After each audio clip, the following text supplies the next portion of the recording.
You see here going through the park is phase one. That's what we have working today. This is all of the underground components.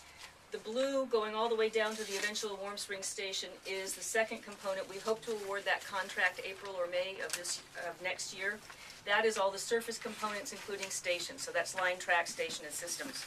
So what you're going to see here is excavation and formation of the underground completely.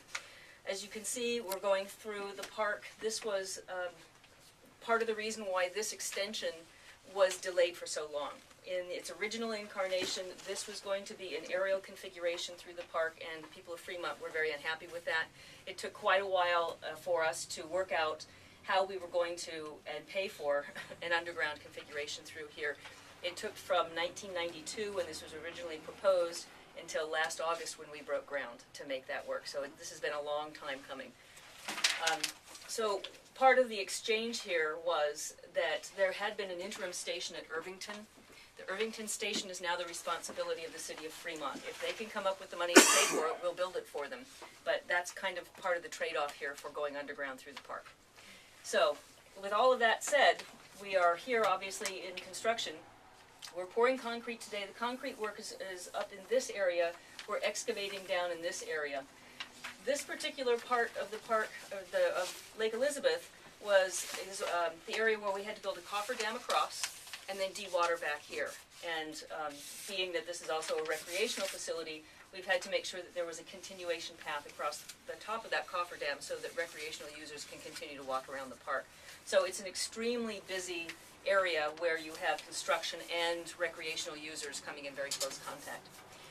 Interestingly also, we had to take the fish and other aquatic life that lived at this part of the globe. Was it still in the environmental process? It was in the environmental process. We initiated environmental clearance in '92, and by '93 the preliminary plans were revealed to the public, and they said no, hell no. Okay. And so the conversation was, well, how can we change this? Between '92 and about '96, and we hit loggerheads. Right. What our engineers were thinking about and what they wanted, the conversation was going nowhere. By that time, we were in the midst of construction of the SFO extension, and this just went on the shelf and said, you know what, the financing is expiring. Right. We don't see how we can move forward. We'll revisit this at a later time. I see. And then in 2002, we reapplied for some financing. We got some planning money, and we reopened the conversation and said, okay, the last time we were all together, we had a big disagreement, so can we start over again, and where are we? And we said, you know, we are willing to do some things. If you're willing to do some things, we got to do some horse trading. Money is money. You want this underground? Here's the value of that. How can we work with you? And they, you know, they got into harness basically, and they said, okay, we do want it. And so that's when we started to figure out what's the value of that interim station. Will you guys pick that up? Yes, no. What's the value of the undergrounding? So we just got down to numbers and cases.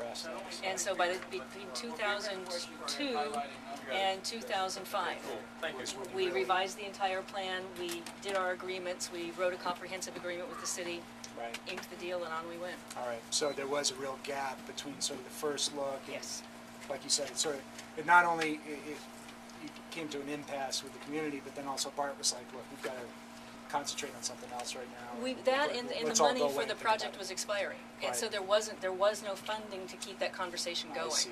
Yeah, okay. And so we said, fine, you know, we've put all of our juice now into this other project. Right. We just don't have time. We'll come back at a later time. Okay. Was the EIR certified by 2003?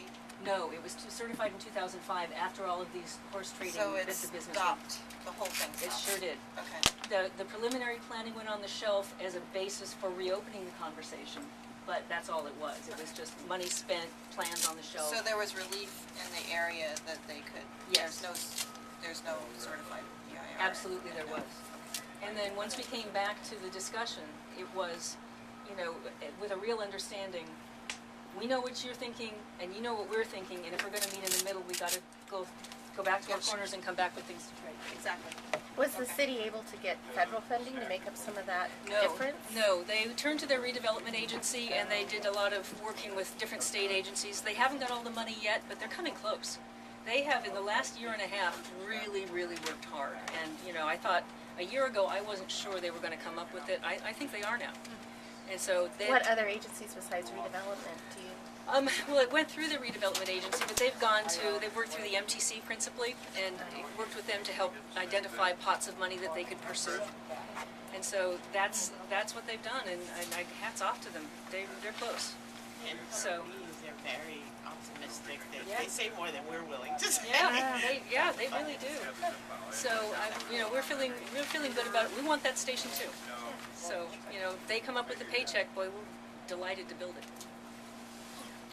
But you're finding your cost 40% less than what you had projected. Last year, in phase one. Okay, so Phase two is have you coming gone out to bid with anything? Is there a change? We've just advertised for phase two, so it's out on the street for constructors to take a look at. We expect those bids to come back in March or April Okay. next year. Okay. So that's when we're gonna know. I mean, the economy is coming back up. I don't think we're going to enjoy a 40% discount. But we're still hoping that people are hungry enough that we're gonna get a good price.